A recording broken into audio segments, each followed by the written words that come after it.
wanted to talk about rigged court because it's one of the things I remember from being the president.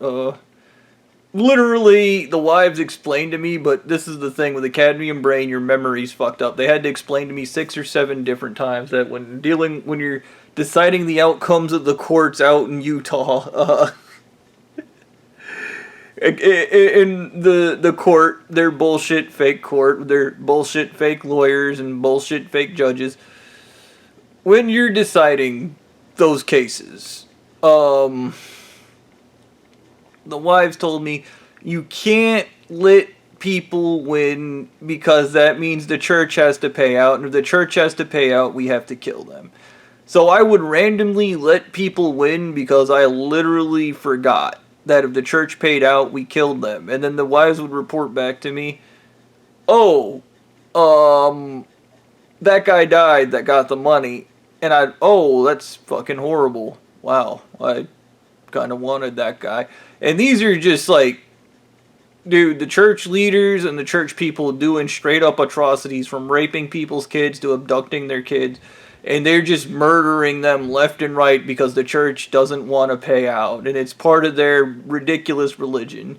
And the shit that kills me is other people steal money from the church and use it for nefarious things all the time. But they don't go to court and the church doesn't report them. So if you can steal money from the church successfully, you have zero chance of being held accountable for your actions. That's something that kind of makes me giggle to some extent. I don't really know how to handle that stuff directly. Yeah. But this is I guess, the redux to the Utah Angels. Like, I don't. I remember the women good enough now, I think. I remember some atrocities, but I also remember the women. Yeah. And their mistake was trusting Blondie. The only thing you need to know about how the church works is they are the devil and they are God. Okay? So when those women, as soon as those women shook hands with the devil, that case was gonna go bad. And this is the thing the church does. It is as simple as they shoot you in the knee and then they give you a band-aid and then they go, you see, we're good people, but they do it after they critically wound you. And that entire case, it wouldn't surprise me if all those women are in some ridiculous contract for taking the church on to begin with. And they're probably under a gag order or some ridiculous crap. Okay. And it is going to be ridiculous crap. And I'm sorry to the women that you're trapped in those things. And, like, the situation was screwed. Like, if you have to go to court in Utah, you're gonna lose. It's rigged, okay? The entire thing is rigged, okay? Because they don't want to pay out, and their primary concern is if they pay out, like, they kill you. And they're worried if that metric happens again and again. Somebody wins, they kill him. Somebody wins, they kill him. Somebody wins, they kill him. Somebody wins, they kill him. Like, eventually the US government's going to catch on that there's something wrong and they might do something about it, but probably not. They're not gonna, okay? It's the same stuff I remember when they were like, oh, our investigative guys have 100% batting record. Nobody has 100% batting record. That's how you know it's rigged. Okay?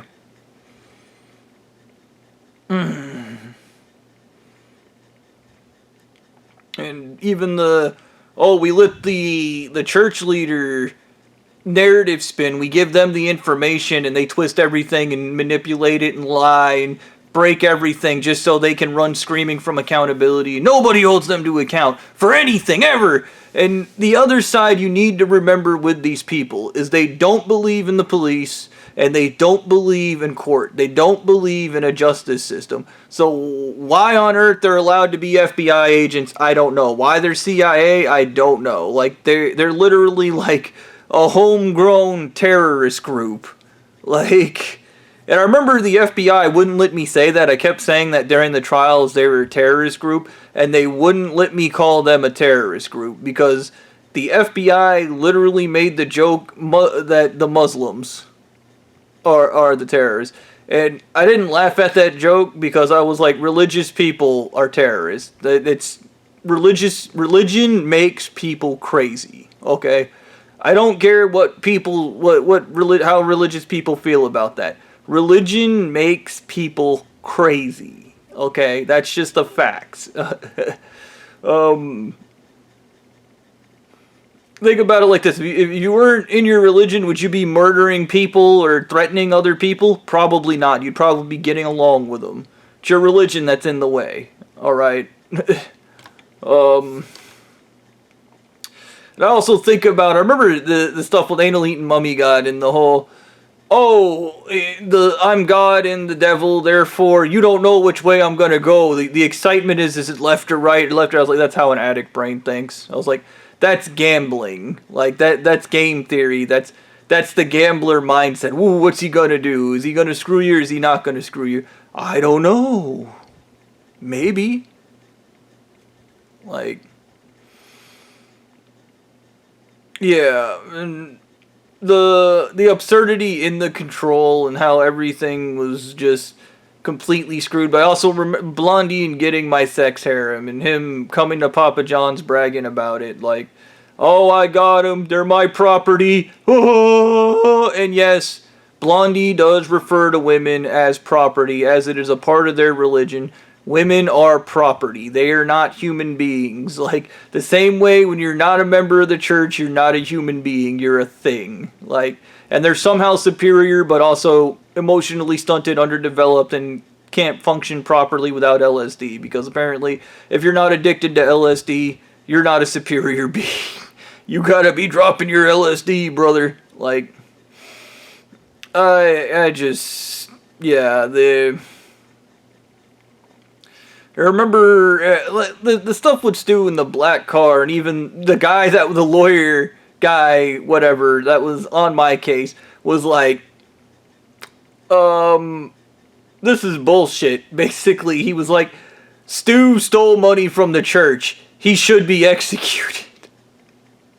And Stu was listening on my phone, and he actually called the guy and told him, like, you don't do that to the church leader! You can't put me in jail! Nobody holds me to account! Like, and I remember being on the phone and confused where the third guy was coming from, because Stu could just take over my phone, and the guy was like, oh my god, I didn't know he was listening.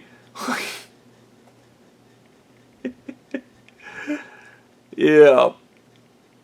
Yeah. You don't win. You don't win. That's how that works. You don't win. You're not allowed to. And these people are going to make sure you're not allowed to win.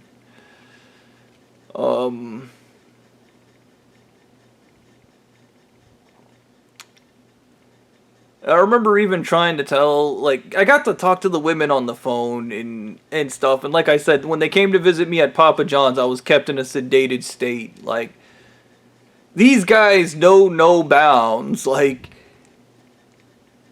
just fucking with your mind and ruining everything they can. And here's the kicker. Here's this really weird thing that didn't make sense to me. Blondie and Stu and some other guy ended up calling me, and I remember this call. It made no sense. It was about the trial the women had put against them. And Stu was like, you were supposed to turn yourself in. And there was multiple people working against me turning myself in. So we had the whole thing where Stu pulled me over in the car. He talked to the lawyer, told him some shit in their made up language.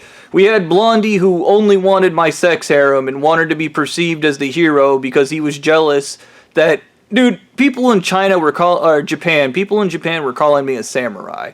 People in the Muslim faith believed I was a prophet. Jewish people thought I was some type of prophet. Like, all these people believed I was like the second coming of Jesus or something. And Blondie, just like the original creator of their church, was jealous of that. And that's why he was obsessed with getting my sex harem. Like, that's what he was all about. And I mean, he won, because there's an army of evil people out in Utah willing to make sure Blondie wins no matter what. But that's just how that goes. And I don't really... Whatever, man. injustice, you know.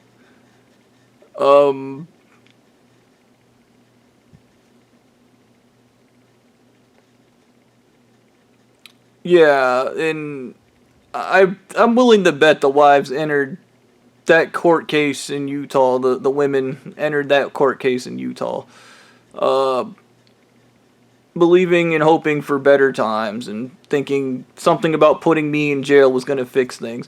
But I remember the conversation with Stu and Blondie where they were like confused that like I didn't get to Utah while they were simultaneously stopping me from getting to. And you need to remember, my manager at Papa John's was like threatening to fire me.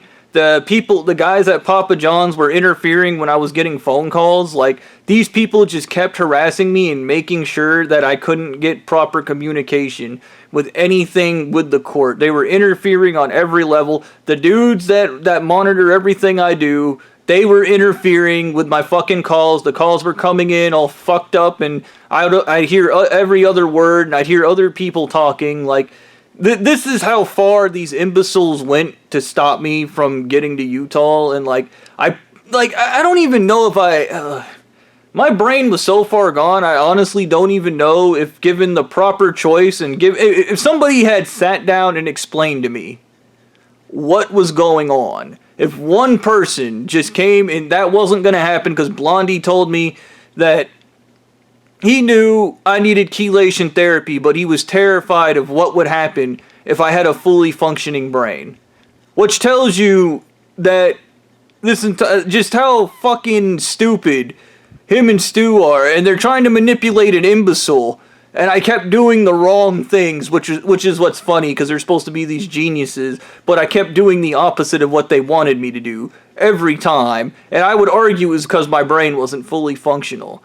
But they were like, oh, and then Stu finally was just out of nowhere, was like, I set up the court case to humiliate you and make everybody hate you, cause you don't deserve to be loved. I deserve it. I murdered a bunch of people for no reason. I do all the evil things, but I deserve love. And you just, okay, Stu.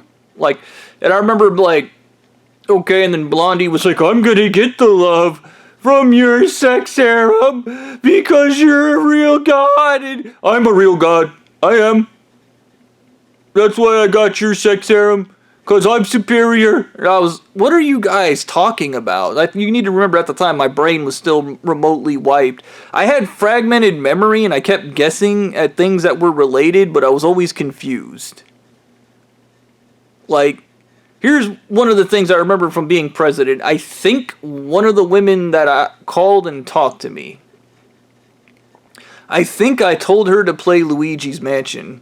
And I think that's why she took my Luigi's Mansion figure. Because she was all business. She was just all work and no play and all be pretty and the next project, the next project, the next project. And I was just, you need to calm down and play some video games. And I was like, she's a hard worker and I was a hard slacker, I guess. I've always been a chill dude. It's just what I do. I'm just a chill dude. I remember telling her, like, we're kind of beneficial in relationship types, and then she's like, oh no, people like you are just lazy. And I was just, yeah, but we know how to relax. And I told her to play Luigi's Mansion, and I remember her calling me and asking me because she was taking the game too serious. Like, oh man, that's kind of cute, but, yeah. I don't know. Just, you gotta hold on to the happy memories, or else the evil ones will destroy it.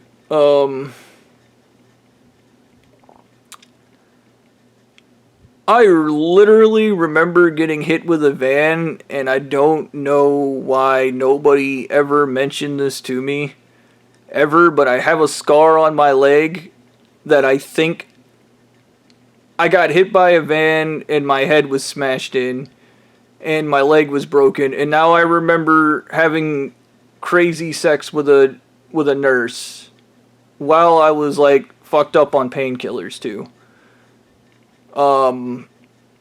This could have been another hallucination from all the LSD, I guess. I don't know. Holy shit. It's obviously not in my medical record, so whatever happened, happened. I mean, if I survived getting hit by a van, holy shit am I tough. Holy shit am I tough. Oh, man. He's not very smart, but he's kind of tough, so, like...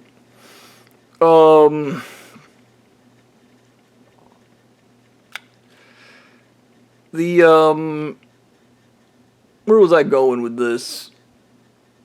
Yeah, just...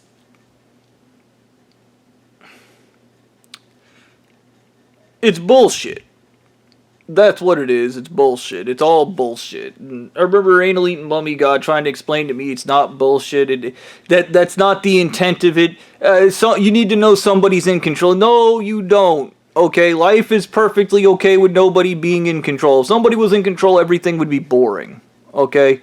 Everything would be just boring. And I think that might be one of the biggest issues with these people is their lives are that boring. They're that deprived of joy and fun. So they're miserable. So they go out thrill seeking. Like, they're like, I need a thrill, so I'm going to go kill somebody. Like, why don't you stop trying to control everything and just let what happens happen. So just go with the flow. What is your problem? Like, whatever, man. It's that shit. They're all raped and drink tetraled, so they're all mentally ill and fucked up, and the church just fucks them up, and then they're like, yeah, it's a good idea. They fucked me up.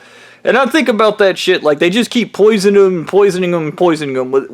tetraled until the only ambition they have is, I want to get high on LSD. And I would argue it's because there's an entire thing about your nervous system and the separate pain structure of your brain. Your brain can be in pain, but you don't feel the pain of your brain or your nervous system. And I would argue the reason you want to drop LSD is it relieves the constant pain from that radiation constantly destroying your nerves.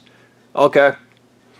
That's my theory, and I theorize that because these people are in that kind of subconscious pain, their subconscious, something about LSD, it causes them to crave LSD. Like, and you kind of feel like you're dead when you have that much tetraled. You kind of feel like a living zombie. I know. Maybe that's why they're all mummies. Maybe that's the whole idea, is they're the mindless living dead. These creatures arguably could be like hellish undead beings due to the exposure from heavy metals. And in a biblical standpoint, if you remove the science, that could be their whole thing, is they're just hellish demons. Like, and then they get chelation therapy and they're like, man, that was stupid. I'm really fucked up and weird. Yes, you are. Hopefully you get mental help.